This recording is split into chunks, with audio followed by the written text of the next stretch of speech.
vandalism and cable theft have left train stations across South Africa decimated. Commuters have been stranded while homeless people have taken to living in the broken down railway stations. Now, in the past few weeks alone, there have been calls for cable theft to be classified as an economic crime.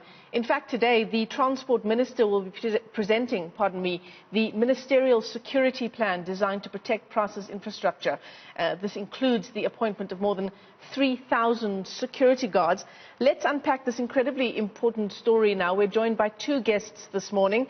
Barry Geer is an industrial engineer. He's also an inventor. And Sonja Carstens also joins us via our video link. She is the spokesperson of the United Transport and Allied Trade Union. To both our guests, thanks so much for your time on the AM report. Sonja, let's begin with you. This is such a massive challenge we've been facing in terms of getting such a large part of our community that depends on rail infrastructure for transport to and from work and school as one of the cheaper methods of transport, now completely decimated.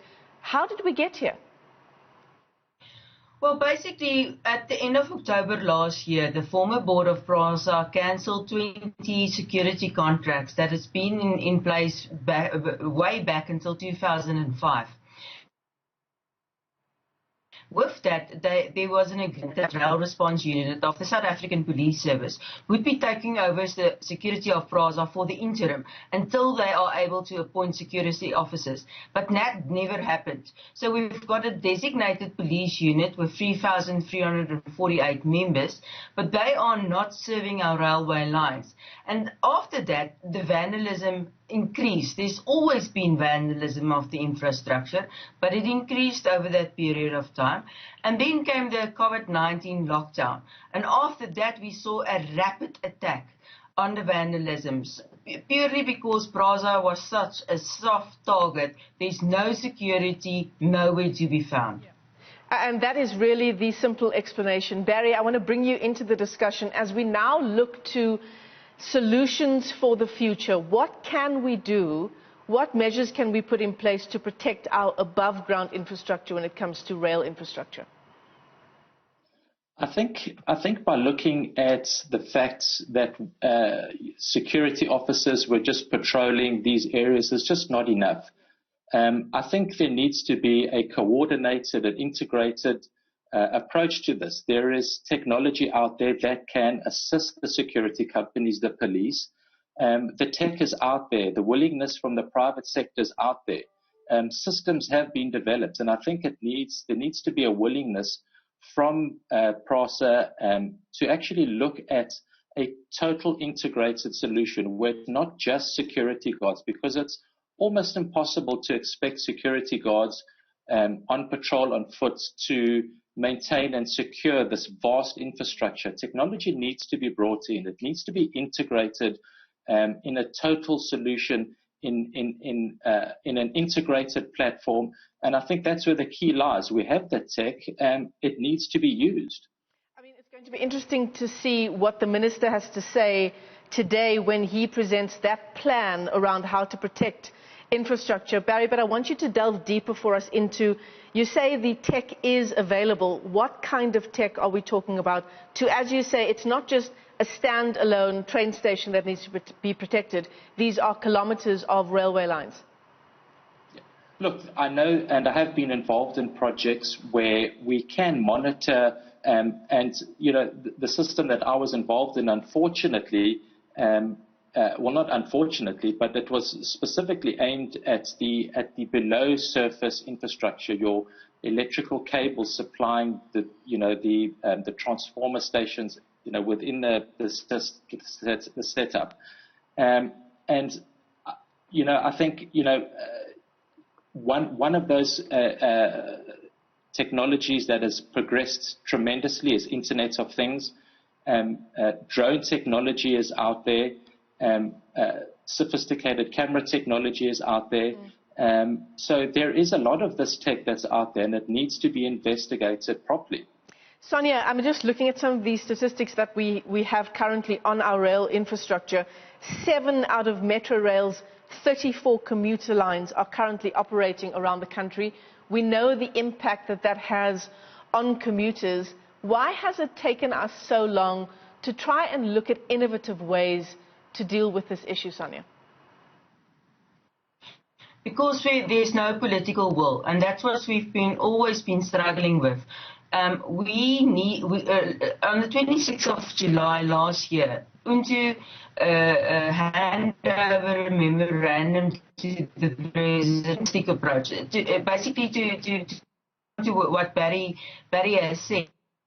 We need everyone on board, from the Department of Housing, from the local and municipalities, from the Department of Transport, the South African Police, the South African Defence Force.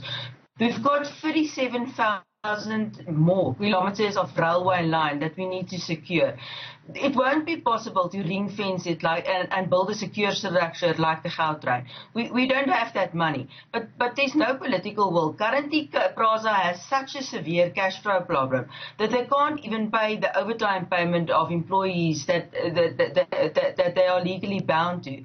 So with a cash flow problem and all this type of problems that we've got in the field, it will remain a dream to provide decent and cheap transport to the poorest of the poor. PRASA is simply not viewed in the same light as South African Airways, in the same light as other state-owned enterprises. They are always on the back foot, and they are always being neglected, and that's the effect we're seeing right now. Yeah, you talk about PRASA being on the back foot, and that applies to incidents of cable theft where security and police, we know just from our experience around the story, they're often reactionary. So they are reacting to those cables already being stolen. What about the conviction rate around what is soon to be labeled an economic crime? Sonja, please go ahead. Well, yes. Sorry, there's been no conviction to date.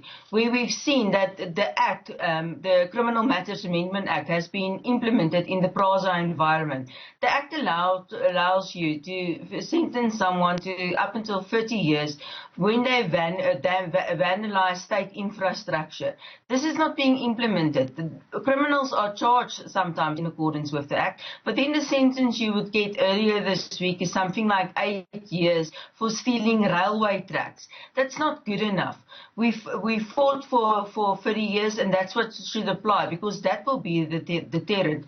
But currently, we struggle with making arrests. When we have arrests, the struggle to be finalized, the matters struggle to come before the courts, and we don't see justice to be done, and that's part of the problem.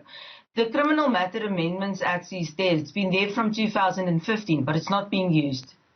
Barry, before we let both of our guests go, Barry, we are building up to the Minister of Transport today, revealing to us what the security plan is for our railway infrastructure. How much do you know has new technology been included in that security plan? Well, look, as far as I'm concerned, as far as they've gone is put a couple of cameras up in certain stations. I don't think any tech is being used, not even close to its potential and not even close to what's out there. Wow. All right. Well, that is something we're hoping to get more clarity on a little later on in the day. But to both of our guests, thanks so much for your time as we continue to monitor this incredibly important story. Barry Geer is an industrial engineer and also an inventor, been talking to us about the incredible tech that can be used to protect our 37,000 kilometers of rail infrastructure. And of course, Sonja Carstens is the spokesperson of the United Transport and Allied Trade Union. Thanks again to both of you.